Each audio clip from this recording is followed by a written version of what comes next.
సర్పంచ్ అయితే బాగుంటుంది, ఎవరైతే ఎంపీటీసీ అయితే బాగుంటుంది, ఎవరైతే జెడ్పీటీసీ అయితే బాగుంటుంది, ఎవరైతే సొసైటీ అయితే బాగుంటుంది అని చెప్పి మీరే కూర్చొని నిర్ణయించుకొని ఈ విషయంలో నేను ఎలాంటి తలదూర్చదని మీ అందరూ చెప్తాను. మీ అభిప్రాయమే నా అభిప్రాయం తప్ప నా సొంత అభిప్రాయం లేదు. ఒకటే, మనకి 3 మంత్రులు ఉన్నారు, మనం గెలిచే మన నియోజకవర్గాన్ని ఎలా అభివృద్ధి చేయాలని దాని మీదే దృష్టి పెట్టాను తప్ప ఈ వర్గాల గురించి ఎప్పుడు ఆలోచించలేదు. మీరు కూడా ఎవరు కూడా వర్గాల గురించి ఆలోచించొద్దు. మనకు కావాల్సింది కాంగ్రెస్ పార్టీ గెలుస్తుంది. ఏ అభ్యర్థి ఉన్నా సరే మన కాంగ్రెస్ పార్టీ వచ్చారు, ఒకే ధ్యేయంతో మనం పనిచేయండి. చిన్న చిన్న విభేదాలు ఉంటాయి, చెప్పినట్టు కుటుంబంలో అందరూ ఒకలాగా ఉండరు. అలాగే ఇంత పెద్ద కాంగ్రెస్ ఫ్యామిలీలో తలా ఒక అభిప్రాయం ఉంటుంది. కాబట్టి అందరి అభిప్రాయాన్ని నేను గౌరవిస్తాను, దానికి ఇబ్బంది ఏమి లేదు. మీరు ఎప్పుడు వచ్చినా సరే మన ఇంటి వరకు 24 గంటలు టెలిఫోన్ ఉంటాయి. మీరు వచ్చిన సూచనల సలహాలు ఖచ్చితంగా నేను తీసుకుంటాను. దాన్ని ఎలా రెక్టిఫై చేయాలని చెప్పి మళ్ళీ మీతోనే మాట్లాడి ఈ గ్రామాల్లో ఏమైనా సమస్యలు ఉంటే అందరినీ కూర్చుని మాట్లాడతాను తప్ప నా సొంత నిర్ణయాలు తీసుకొని మళ్ళొకసారి మీ అందరికీ తెలియజేస్తూ, మళ్ళొకసారి మీ అందరికీ పార్లమెంటరీ ఎలక్షన్లలో టికెట్ ఎవరికి వచ్చినా సరే రేపో ఎల్లుండి మన డిక్లేర్ అని క్యాండిడేట్ ఎవరైనా సరే వాళ్ళ కోసం మనం పాటుపడాల్సిన పరిస్థితి ఉంది. మీ గ్రామం నుంచి అత్యధిక మెజార్టీ రావాల్సింది. ఎందుకంటే బేతిపల్లి గ్రామం అంటేనే రాజకీయంగా అత్యంత చైతన్యవంతమైన గ్రామం అని అందరికీ తెలిసిన నియోజకవర్గంలో తుమ్మనాసరావు గారు కూడా ఈ బేతిపల్లి మీద చాలా తక్కువ. ఏదున్నా సరే అందరినీ కలిపిపోయే తత్వం ఉంది కాబట్టి, శ్రీనివాస్ రెడ్డి గారు కూడా అందరూ కలిసిపోయే తత్వం ఉంది కాబట్టి ఇబ్బంది లేకుండా మన అందరూ కూడా పనిచేద్దాం. ముఖ్యంగా 133 ఏదో సర్వే నెంబర్ ఉన్నారో ఖచ్చితంగా దాని గురించి పాటుపడతాను మీ అందరికీ చెప్తాను. ఎందుకంటే ఎప్పటి నుంచో ఉన్న సమస్య, దాన్ని ఖచ్చితంగా మనం కొలిక్కి తీసుకోవాల్సిన పరిస్థితి ఉంది. ఎందుకంటే చిన్న చిన్న రైతులు ఉన్నారు, ఎంతో ఇబ్బంది పడుతున్నారు.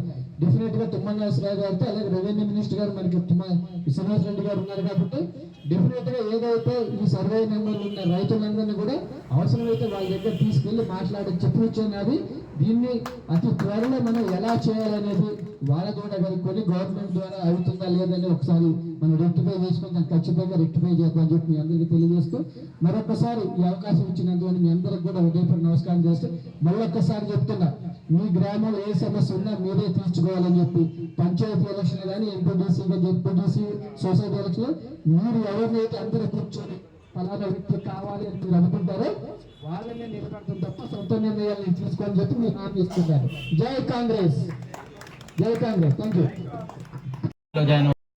మద్దతు ఇచ్చారు తెలుగుదేశం లీడరు.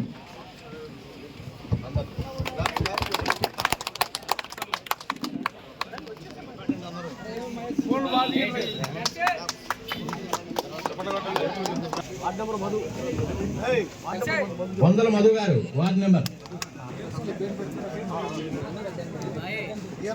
ఎలమంచి పెద్ద నడి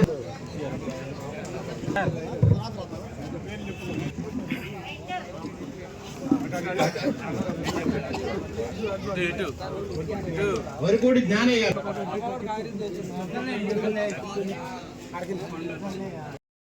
ఆహ్వానించినటువంటి రామనగరం గ్రామ ప్రజలందరూ కూడా నమస్కారం. ఈ కార్యక్రమం ఇచ్చేసినటువంటి కాంగ్రెస్ నాయకులకి, కార్యకర్తలకి, అలాగే సిపిఐ నాయకులకి, కార్యకర్తలకి, తెలుగుదేశం కార్యకర్తలు అందరికీ కూడా ఉదయపూర్ నమస్కారం. మనం గెలిచి 4 నెలలు అయింది. ఆ 4 నెలల్లో కూడా దాదాపు 2 నెలలు మన హైదరాబాద్లో ఉండటం జరిగింది. ఎందుకంటే అసెంబ్లీ కానీ దానికి జరుగుతాం వల్ల, అంటే మీ విలేజే కాదు దాదాపు ఏ విలేజ్ కూడా మేము వెళ్ళలేదు. 100 విలేజ్ల పైన ఉన్నాయి, అందుట్లో వెళ్ళి చాలా తక్కువ. అందుకని మొదటి ప్రచారం కూడా మన దగ్గర నుంచి మొదలు పెట్టాం తప్ప రామనగరానికి రావాలని ఉంటుంది, ఖచ్చితంగా వస్తూనే ఉంటాం. మొన్నే వచ్చా అనుకుంటాం, మీకు గుర్తులేదు రామ, మొన్న వచ్చేది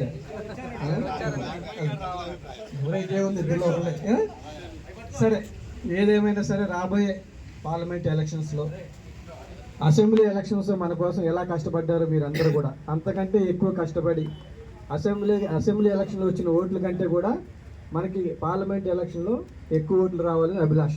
ఎందుకంటే అప్పుడున్న కుల రాజకీయాలు, డబ్బు రాజకీయాలు పనిచేసి మనకి ఓట్లు చాలా మట్టి తగ్గించగలిగారు.